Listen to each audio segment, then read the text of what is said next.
These last couple of weeks, it's been very difficult because, I get very lonely. When I get lonely, I start thinking, well, who's going to miss you? And I think a lot of us feel that if we really step back and look at our situations, if something were to happen to us, who's going to be there? After my mom died, I realized that it's difficult to lose somebody, but you still move on. And at times, I don't think about my mom.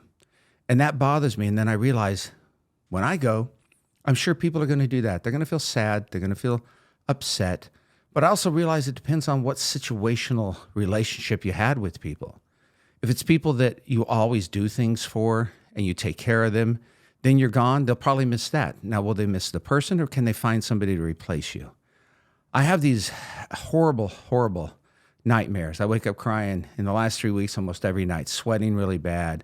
All these horrible things of doing things to other people, but also putting myself in places in my past that were just dysfunctional and not healthy.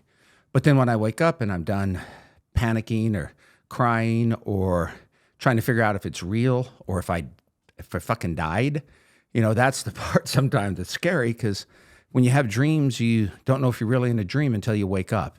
And I'm sure people know what that means. The last couple of weeks, I've had these really bad thoughts about, life is just what it is. Am I ever going to be really happy? Am I ever going to get anything more in life? The different things I want to do, are they actually going to happen? Because I think a lot of us, when I say I think, because I don't know you, I know with myself, we have these ideas and thoughts and projects and everything's going good, but it's still going. It's still going. And there's a process. Process takes time, but after a while it's exhausted. And that's what I feel at times. But then I sit back and I realize I have wonderful people, wonderful opportunities. I actually have people who are working with me rather than me just doing all the work. But in the last couple of weeks, I've written a couple of letters just to say goodbye. And those are hard letters to look at. Because when you're writing it, and I've read letters of people who've committed suicide with the work I've done and some of the private work, they're devastating, but many of the ones I've read were very accusatory. One of them I read about 5 years ago said, I hope this makes you feel better. And it was a son to a family.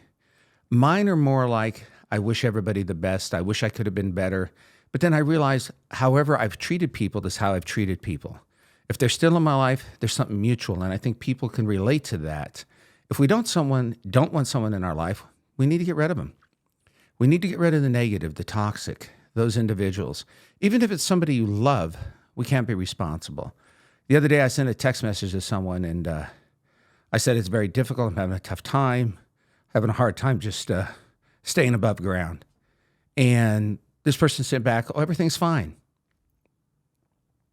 And I'm not one to really reach out to people in that respect because sadly, most of the people I know, they go through a lot. And I'm the person they share it with. So if I shared it with them, it's not, to them, it probably negates what they're feeling. It's kind of like going to a meeting where someone shares in one of these self-help meetings, then the next person shares and they one-up each other. And that's not what I ever want to do. I don't want to one-up anybody. I don't want what I go through to be more important than what anybody else goes through. But I start thinking, who the hell cares? If I sit back and I write the list of people in my life, how would their life be without me? Their life goes on. There's the reality. And that itself is devastating to a degree because you hope that you've made a difference and you continue to make a difference and you can make a difference.